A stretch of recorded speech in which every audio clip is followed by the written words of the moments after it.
Dag lekker ding. Hello, my name is Matthew van der Putten. I'm a time-lapse photographer in London channels of time-lapse travel tutorials. Woohoo! That was a quick one. Anyways, today I'm showing you 8 different types of time-lapses. Let's go!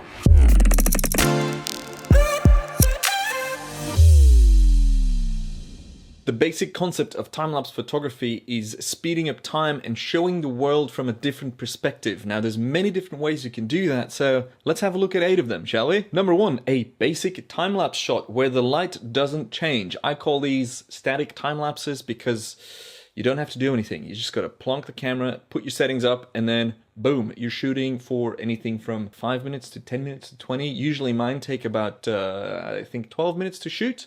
I recently shot one in 12K resolution, also known as 108 megapixels per frame on my phone, which you can watch up here, that video. It's kind of more of a gimmick, but it's a good example of just a static, basic time-lapse shot. Then the more advanced version of that is what we call in the industry a holy grail time-lapse shot. I've talked about this many times, I've made many videos about it.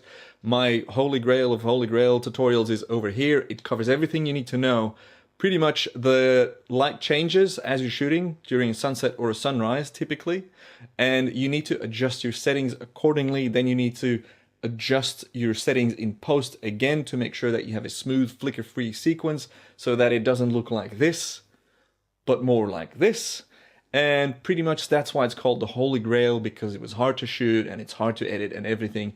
It's been made much more easier lately with advanced shooting algorithms built into cameras like the S1. I hear Sony does great things as well, and I'm very excited to try that out. Actually, the GoPro shoots really great Holy Grail time lapses since I think 2015.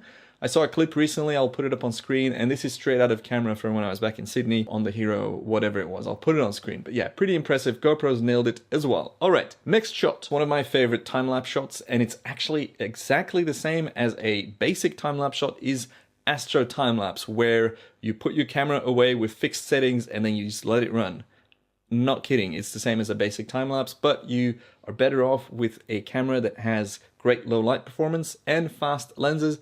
And you need to be in a dark sky, ideally, otherwise you'll get your Milky Way looking like this, and not like this.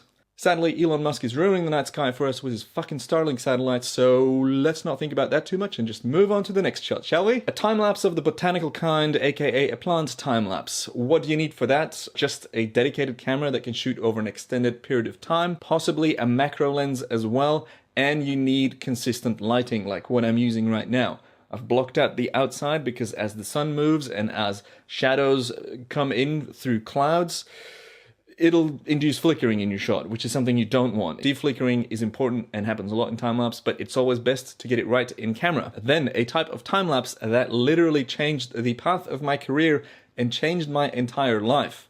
In 2011 or 12, I was experimenting with hyperlapse photography after seeing a Russian guy do it on Vimeo. I was like, woo, that is really cool. I gotta learn how to do that.